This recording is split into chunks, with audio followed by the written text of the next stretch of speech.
been a little busy this summer, but we got kind of a cool project today. We're going to go up to a trail that's got a unique history, a unique opening date, and this year it'll be open for the first time in the last 2 years. It's not that early, but the sun's days are getting shorter, so the sun's coming up a little bit later. So it hasn't hit me yet, but it's over there on the mountains, and we're here just finished getting loaded up. I've had some questions on this truck about a crawler hauler earlier this year. I'll probably do a video on the setup and the truck, but this is a 2004 F550, a 14-foot bed, so it's just perfect for me to fit the YJ on there. And haven't had it out a lot this summer, so St. Elmo's only like 30 minutes from here. So usually I just drive this Jeep up there, but today I'm just going to get the truck out, put some miles on it, and haul that Jeep up there. We had a couple things to do. We're headed to Williams Pass today. This sign, we'll put that back up. It had come off in the winter a couple years ago. We're going to do some road brushing, maybe some clearing of the road. You'll get to see everything, and I'll talk about the history. This was a sign that used to be up there on both sides of the road, whether you're on the Gunnison side or the Salida side. One of these was so faded you couldn't read it, and then this one was kind of bent up, and obviously the information's not accurate anymore, so we pulled it off the last time that we had opened this road. But it used to be open August 1st through August 30th, and you heard about that, and it was maintained by Blue Mesa Four-Wheelers with the U.S. Forest Service. And I don't know exactly the long-term history of that maintenance agreement, and whose idea it was and when that exactly started. Blue Mesa as a club doesn't exist anymore, and most all their trails went to Western Slope Four-Wheelers.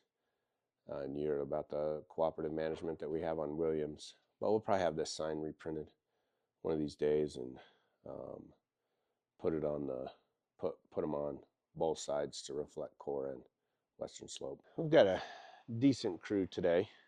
It's not going to take a whole lot to do some road brushing and maybe tree clearing. I really don't know what we're going to get into because this pass hasn't been open for 2 years. So, but he's staging here, waiting a couple more guys to show up, and then we'll start heading up and unlock the gate and see what we find. So we're heading up now, up the Hancock Road. Give you a little more info as we're driving. So I don't know the exact origin of the 1 month opening. Maybe somebody watching this does. I'm not sure where the month of August came from, but it is very muddy on the top. If you've ever been over Williams, there's a couple muddy sections there in the high mountain meadow. So that caused a lot of problems. People would get stuck in the mud, bury vehicles, or then unfortunately start trying to drive around it. And the whole area is kind of muddy, so it seems fine initially to drive around something, but then, a bunch of traffic starts to follow that track, and pretty soon that becomes a mud hole too. So at some point, that was the management decision, is that it would be open for 1 month of the year, and it was the month of August, and Blue Mesa Four-Wheelers was the adopting club that take care of it. So we are heading up to town side of Hancock here, where you come out of the trees. And if you paid attention, if you drive up this road, we call this Alpine Tunnel East Road, because you're driving essentially up what was once the old railroad grade. And then the spot by Romley there, where the road makes a detour down around the old bridge. That was the old railroad bridge. So you then come back up to the railroad grade. But like right here through town, where the road starts to bend and turn towards the right here and then goes over the bridge, this was the big turn. And the reason it's kind of this sweeping turn was for the railroad. And then it goes through the Alpine Tunnel parking lot that we're going to come up to here right after the bridge, and then it continued on, across the side of the mountain here into Tunnel Gulch. And that's where, at least for the month of what's now September opening, you can drive the very first part of this tunnel grade until the Williams Pass Road takes off. So we'll go through the parking lot here up to the gate, and we'll unlock it and then lock it behind us so we can go through today to do work. So here's where the gate is on this side, and there's two gates that you will go through, and I'll explain why once we get up here. And we'll drive over some of the original railroad ties still are in the road up here. But if you start looking, you can see how this was, it's obviously overgrown now, but it's just a narrow raised bed here specifically for the railroad grade. So we drove on the railroad grade all the way up, made that big corner there at the town side of Hancock, and now we're driving on the grade again towards Tunnel Gulch up here. Then went up Tunnel Gulch and then swung the left into the Alpine Tunnel. So if you look closely when you come up, this narrow section here still has some old railroad ties in the road that you drive over, which is really cool. I mean, they're very rotted, decomposing, and there's not much left of them, but it's still really, really cool that there are some railroad ties that you still get to drive over in this narrow section of the route. That moto up there, he's with us. He's part of the crew today. So just in case you saw that, it's not some random guy that drove around the gate or is doing something. He's on the volunteer group today. He just decided to ride his motorcycle. So Scott's just opening the secondary gate up there. It's hard to see, but it's in the trees up there. And sometimes people ask why there's two gates. Well, this is the road down here. So this is 298A. That's that same sign that I showed you earlier. So that was the secondary gate. It seems confusing, but at one time the railroad grade here was open to motorized use. So you could drive down that way past Scott's bike there towards the tunnel. And now this stretch from right there on is only open to non-motorized use. So horses, hiking, and mountain biking down that way. But this part's still, at least for the month of September now, Williams Pass right here, 298A, is open to motorized travel. And head up now, you can see kind of, how overgrown some of this gets just because it hasn't been open in 2 years. And then when it's only open for 1 month of the year, it just doesn't get a ton of use. There's a nice kiosk right there that you can see. We put those up on both sides of the pass in 2020. Put this one up, and then there's one on the other side that I'll show you too. And it's kind of cool. We put the map on there. It talks about the railroad history, and Tread Lightly helped us pay for the work on the pass and for both of these signs that we put up on both sides. If you were to see on that sign, if you stop and look, the reason Williams Pass exists is because it was a toll road. So when the railroad tracks were laid on both sides, but the tunnel was not done yet, this toll road was built over the top. So you could take the train up to where we just turned off the tunnel grade. You could unload your stuff. You could go over the top on this road with your stuff, and then you could hit the railroad grade on the other side and then catch a train and go down through Pitkin towards Gunnison. So this was a toll road that was in use while the tunnel was being constructed, and then it was still open after that, but it obviously didn't have as big of a purpose once that was done. So that's what Williams Pass is from. We got a couple trees here. We'll get these out of the way. We're stopped here. There's a pretty good one hanging into the side of the road, so we'll get this one out of the way real quick. Looks like somebody lost their crock somewhere. So if you're on Williams and you lost your crock, we found it.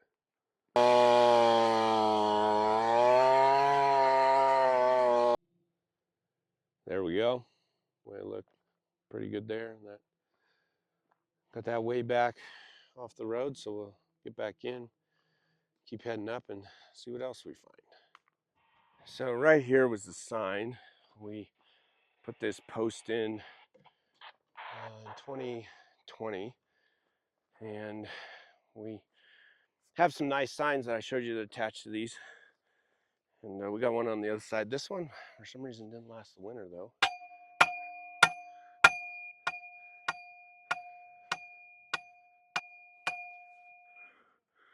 So we'll put this one back on this post here. We got some carriage bolts that they'll bring up. We'll start brushing the road through. Here's a lot of willows, and I'll show you. Then we'll get this sign back up here. We'll continue to move to the top. There we go. That should be good. So I'll walk up just a little bit and then down towards these guys so you can see. Once I get up into the willows, it's a little overgrown in places. And we brushed all this in 2020, and we're gonna do it again today just to make sure it's nice and wide. You know, mountain bikes use this a lot too, hikers and stuff. So in case you meet other people, or you can see ahead towards potentially other vehicles, it's just easier when the trail's a little bit wider. So we're gonna work from where I'm at. I'm gonna put this sign back up, but then we're also gonna start brushing down a little bit before where I stopped the rest of the vehicles are, and then we'll work our way up to the summit and show you some of the other work we did. So some of the history of Williams and how we got involved. So you saw that the pass was open 30-day or month, calendar month window for August. But that was always if, you know, conditions allowed. So Blue Mesa, come up here and look at the mud on the top here and see what it looked like, and if it was dry enough, good enough conditions, they'd open it. But the deal was is that if it was muddy, they wouldn't. So in 2015, this pass did not open because it was too muddy. It was deemed too muddy. So they didn't open in 2015. And then in 2016, the avalanche happened on the other side that damaged the Palisade wall. And then for whatever reason, everybody just kind of quit working on this and thinking about it because that road was closed and because of that damage. And so because you couldn't make a loop, you couldn't come over this and then drop down on the tunnel grade on the other side, they just decided to close it. Yeah, you got that sign? Come on, we can put that back up. They decided not to open it. So the last year it was open then was 2014 it was open, and then it wasn't open in 2015. The avalanche happened in 16. It just kind of fell off of everybody's radar. Then we started asking questions, and you know, Blue Mesa was no longer a club at that time. So we started asking questions, what we could do, and we came up here with the district ranger and one of the road engineers in 2020, got some work crews involved. We did a bunch of work up here in 2020. You see some pictures of the excavator. We had Josh's excavator up here, and built some water bars, a bunch of stuff, and then we were able to open it up in 2020, and that was for the month of August 2020, 2021, 2022 it was open, and then 23 and 24 it was not open because they were working on that palisade with the cutting blocks, and we had the rock scaling and stuff, and so this will be the first year that it's back open and on the new date schedule, which is September. All right, so these guys got that on there. We started putting these up in a couple other places. This one's arguably maybe not tundra up here because it's kind of high meadow grasses and stuff, but same principle. We don't want people driving off the road up here. There's no natural barriers, just wide open area. And we obviously want you to stay on the trail. So we took this verbiage from Mile High signs they have on red cone, and Tread Lightly paid for these, and it's got, you know, the core logo and Western Slope four-wheelers on there, and we have one on the other side too. That one's done really well and held up. This one came off the last year we had it open, so we'll putting her back up and be set. All right, yeah, I'm coming down with the video, so make sure you're doing something, right? You having fun? Look at this, we got Garage Works out today. Ratter came up for, well, I think you're Jeff's chauffeur. You're Jeff's chauffeur, and since you're out, we might as well do some gardening, right, Kurt? Kurt likes gardening. If you've seen our past videos, you know Kurt likes gardening because he doesn't like his Jeep getting scratched, so he'll stop and, yeah, he'll stop and do some work. So we'll keep brushing all the way up through here to the top. We look pretty good now. We've got a lot of this all cut back, so I mean it's still an old, an old road. Not really a mining road. I guess it supported the mining industry, but an old road that's still real narrow. We're just trying to, like I said, widen it out enough and keep it in good shape for years to come, so that we don't have to worry about it getting too overgrown with only getting like a month of use. So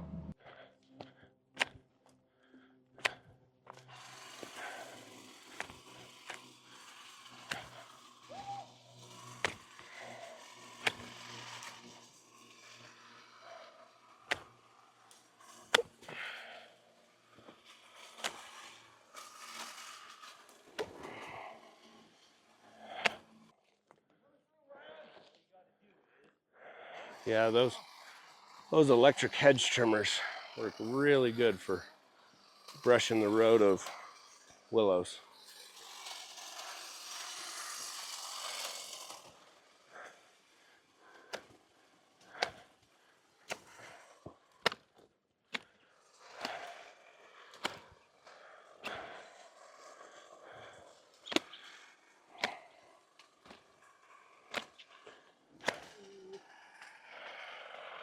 A nice day to be gardening, huh? Yeah, it's nice. Not bad. Got that one. Yeah, that might have hit my mirror, so it's a good thing you got that one. You guys are doing good work up there, trimming and getting all this stuff pushed back just enough. I mean, it's still wide enough for vehicles. It was really narrow in 2020, the first time we came up to Brusher Road to reopen it. It's only like 4 feet wide in sections, maybe not even that, from overgrowth. So we try and do a little bit every year, and then that way it keeps it, nice and wide, and we keep them cut back so it never gets that bad again. So we'll be creeping up to the summit now. And you may be asking, why'd you change it from August to September? And honestly, there was a couple reasons, because even a couple of the years we were up here, we had to do a lot of work to try and drain out some of this where the mud was. And we even had one year, unfortunately, some smaller machines drove around the mud because it was deep by the end of August because of a heavy August monsoon. So we felt that we could still, keep it open. Obviously, the Forest Service wanted to keep it open at least for a month block of time, the Salida and the Leadville district, because this crosses, from Salida to Leadville district up here on the summit, and when we get into Gunnison County. So we talked about it, and we just thought, what about the month of September? It's a drier month substantially than July or August monsoon season. So maybe we could not have to, make a decision on closing or not opening it for a month if the conditions were extremely wet. And then it would honestly give hunting access for early season for, muzzleloading and archery up here too. If this was open, then obviously you could drive up here and park and then go hunt. So CPW liked that proposal, and then obviously the districts, and then I think it's a good option too. The September is beautiful in Colorado, so you come up here, you can watch all these willows and the buckbrush change. You can see probably some of them are changing right now, but so that's what we'll be rolling forward with this September. We'll stop here and do some more brushing. So we're up here, not quite to the summit. There's a post up here, a sign I don't even know when the last time the sign was on it, but there's a post up here that marks the summit and the boundary between Chaffee County and Gunnison County, Salida District, Leadville District up here. But sometimes this is where it was muddy. You know, we punched 2020, we punched a drain there, and then another one in front of my Jeep there. And this area hasn't really had as much issue with mud since then, unless obviously if it's a super heavy monsoon, which it hasn't been this year, and you can see because there would be standing water on the sides. So it looks pretty good this year, but this always just gives us the opportunity now for September to have it much drier up here, these conditions like they are. And the biggest issue with the mud is right in front of me. We'll go take a look. Like we did another drain, small water bar right here. So if anything was on this section of road, it would drain off. But this was always the worst part coming up here. And you can see it's, at the moment, fairly dry. Sometimes this would be 1.5 foot deep in the mud here, and it's not. So it's considerably better. And maybe I'll go back a little bit and try and show you, but this road was pretty unique up here because what they had done, they built this, and it's, maybe you can see a little bit, but the road has been entrenched now. So it's a lot lower down there, but originally they had built it up to the height of the grass here. So the road was built up higher than the surrounding areas. And then it's kind of hard to see, but you see how there's like a trench going through here? Now the willows have kind of covered it up. But there was a trench that ran, and you can see it even kind of through the willows there. There's a trench on both sides of this road. And what that is called is turnpiking. So you dig these drainage ditches on both sides of the road that's lower than the normal elevation of the ground, obviously lower than the original part of the road. So then as the water would collect or seep in, it would drain down this side and drain down. You can even see it. You see that line, that trench down that side too. So it'd drain down each sides of the road, and the road would be elevated in the middle.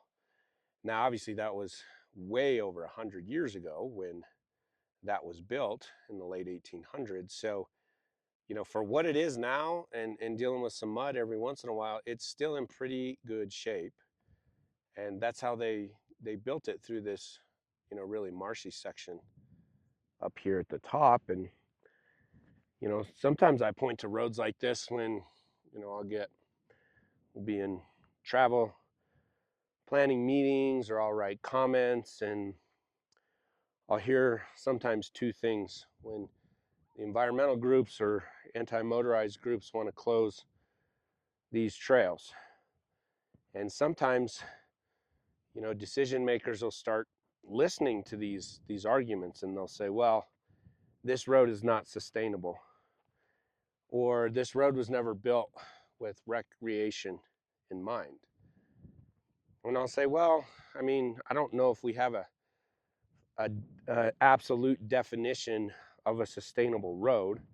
I mean, this road here has been here well over 100 years, and it's still here. Like that's pretty sustainable. Not only is it still here, we can still drive it. And they'll say, well, it was never designed for recreation. No, it was designed for transportation. And you can still get from one side of the railroad grade to the other. The recreation part of it just comes in because the person going from point A to point B enjoys the recreational experience of driving the road. So that's a individual, you know, personal experience decision of what you're looking at. If you were driving this for work, maybe you didn't like to drive it, you're just going from one side of the mountain to the other, then is that not recreation? Like these are the kind of, you know, mental gymnastics we get into in dealing with some of these issues. Is, well, it's not sustainable. It wasn't built as a sustainable road, or it was never designed for recreation, so we can't have it out open now for people to use. And, you know, both of those are garbage arguments when you really get down into it, because you know what I just said. But I mean, there's a road in Colorado. You see if you can figure out which road I'm talking about. There's a road in Colorado that is closed sometimes because of avalanches, because of mudslides, because of rock fall, because of forest fires, because of flooding, and nobody ever says it's unsustainable. It requires yearly maintenance to keep open. Does anybody know what? Think of a road I'm talking about? Well, it's I-70 through the mountains. I-70 suffers from major issues every single year. It requires constant maintenance. Some people would say, by the same definition, well, that's unsustainable. Well, if we didn't do anything to the road, then it would not be part of, you know, a transportation network then. It would just degrade and erode and you wouldn't be able to use it. So we maintain it. Some of these roads in the high country are like that. We don't put near as much maintenance into these, and they're still here and we can still drive over them. So I would say that's pretty dang sustainable. Slightly muddy here, a little bit wet, but you can see the wetland areas, and that's a problem. And then we put one of these in over here, because if this was like extremely wet, then people would try to be driving over here in the grass. At one time there were some barrier logs along the edge. Those are obviously extremely eroded, but we never want anybody driving out there, and we don't want anybody driving up there. So if you come on here, just stay on the road. And even though this wasn't designed for our type of enjoyment now, it still certainly functions as a route, and it's existed for well over 100 years, and we kind of help maintain it once a year now so that the public can still enjoy it.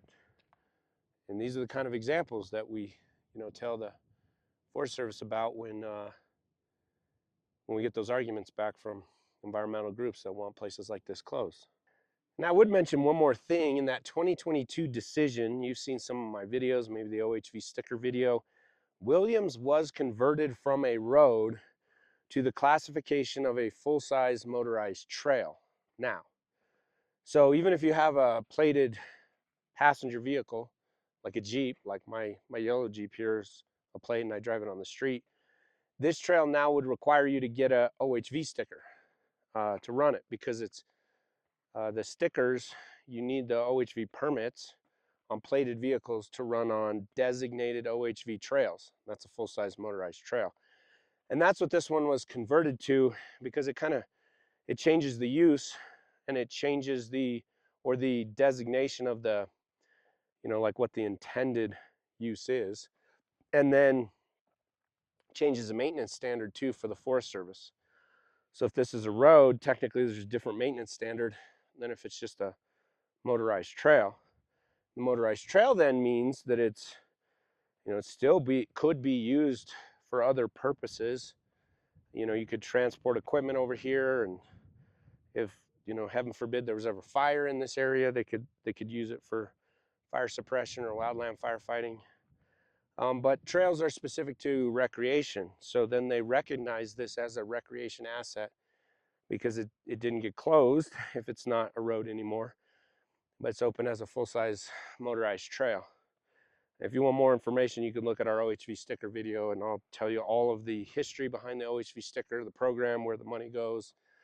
From top to bottom, you can learn everything you want to know about stickers. And I'm not even say you have to buy one.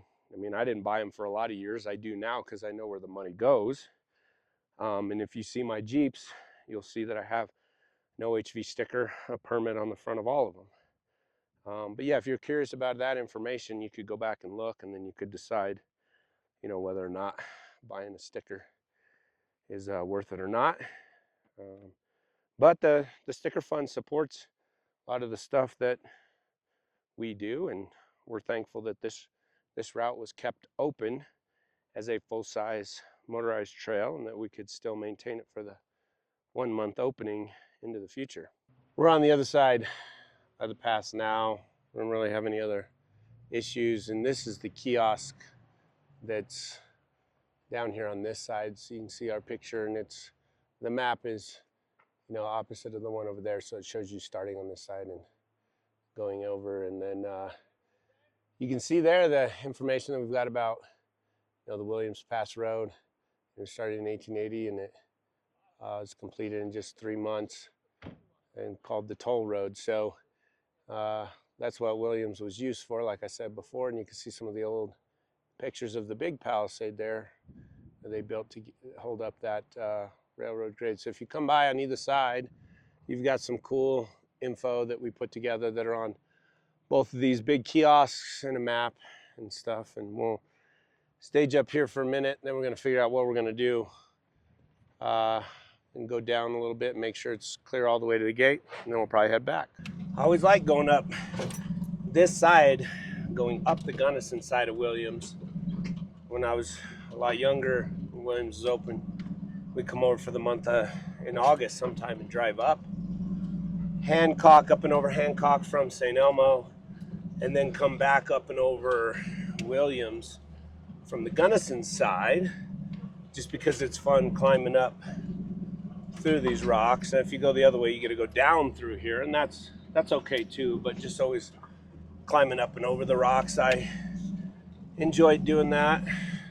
We worked this creek crossing over when we opened it again in 2020, so that used to just be a ton of standing water in here that you would drive through, and we got the original channels all opened back up so that we could, get the water coming in, moving across the road, so it wasn't huge pools and vehicles didn't spend a lot of time in contact with the water, which is what we try and avoid. That's why we de-water roads and why we build water bars and do a lot of the other work that we do, is to try and keep water off roads. And creek crossings are fun, and that's awesome, but we also don't want vehicles in contact with water more than necessary.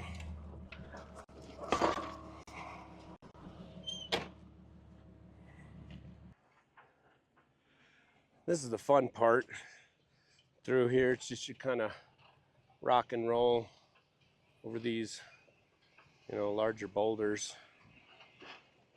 as the Jeep kind of climbs up and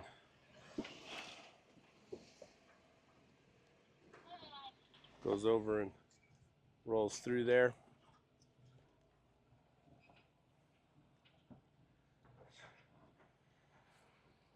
And I mean, this is what you look at going up this side. So you got the wetlands down here that you probably have a good shot at seeing some animals, and then you're just looking up this beautiful open valley here with a nice meadow on it, driving all the way up here through the willows. It's really a beautiful spot. There's 3 spots through here that are sometimes, depending on your equipment and whether it's wet or not, sometimes difficult. And the first one was that creek crossing down there. Second one is a little bit of a turn here. You go around these willows on the right, and there's just some irregularly spaced rocks. You can sometimes hang your diffs depending on your clearance, and sometimes your wheelbase too, coming around that. It's pretty dry today, but every once in a while that can be a little bit challenging right through there. It's kind of the second spot that there's a lot of rocks all the way up through here, but that's kind of the second spot that can be difficult depending on your vehicle, and sometimes depending on the conditions, So I'm walking back here, and these other guys are kind of coming through. It's not that hard today. Like I said, this is good traction right now because sometimes it's really wet up here. We just haven't had much of a monsoon this year, so it makes it dry and makes this road a lot easier. These rocks right here through here are kind of the third spot. So there's 2 lines around here, passenger side. So from the camera angle to the left, this side has a little bit bigger rocks that you can climb if you want to, and if you can, if they're dry. And then that side to the driver's side there camera right, that kind of goes around these rocks. So if you don't want to climb up and over these rocks, then you could go kind of skirt them around to the side there, make it a little bit easier. So that one's always kind of fun to test the articulation on your vehicle if you want to. If you can't quite get that side, then you can rock and roll over to the side next to it and see if you can kind of snake your way around those big rocks. It's not very wet at all today, so it is a lot easier. If you were driving up through this after it had rained or during the rain, or if it was just a really wet season, then that would be a lot more difficult on this side. So we'll see if Kurt can just get enough grip to power up and over that rock right there. Which is kind of cool. And you have the option to be able to, climb those rocks if you want. And then Sean's rig, the Grand Cherokee behind it, is a little bit smaller, so he kind of snaked it around to that other side around those boulders, which is, it's fun too, because the whole thing climbing up through here is just kind of fun. Like I said, rock and roll up through the rocks, just kind of feathering the gas and crawling up through there. We got that Forerunner hitting that side too, so it's always fun to climb up and over on the rocks on Williams.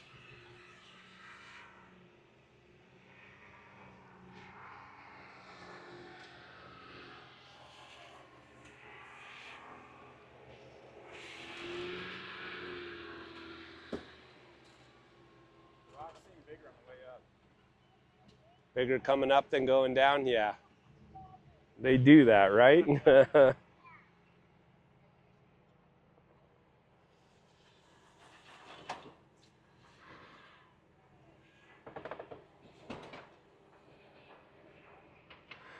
Sometimes even when they're dry like that, they can be slightly slick. So we're coming up now on the summit. So this post right here marks the Continental Divide and the summit for the top of Williams here.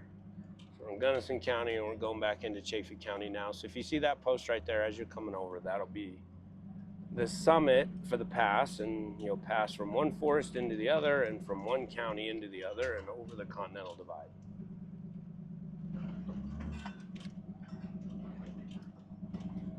And like I said before, these areas are the ones that are usually extremely wet, where we've had issues with mud.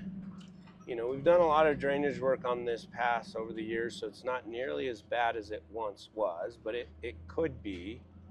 And just a reminder, if you come over this and we get any type of moisture, it's raining or anything in September when we open it, and these kind of get muddy or fill with water, do not go around and off the trail and on the grass. Just drive through the mud so you can stay on the trail and help us have a better shot at keeping this pass open long term if everybody that's up here stays on the trail.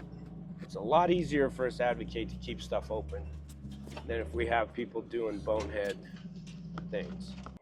So you saw the trail work and the kind of behind the scenes of what we do in Williams every year.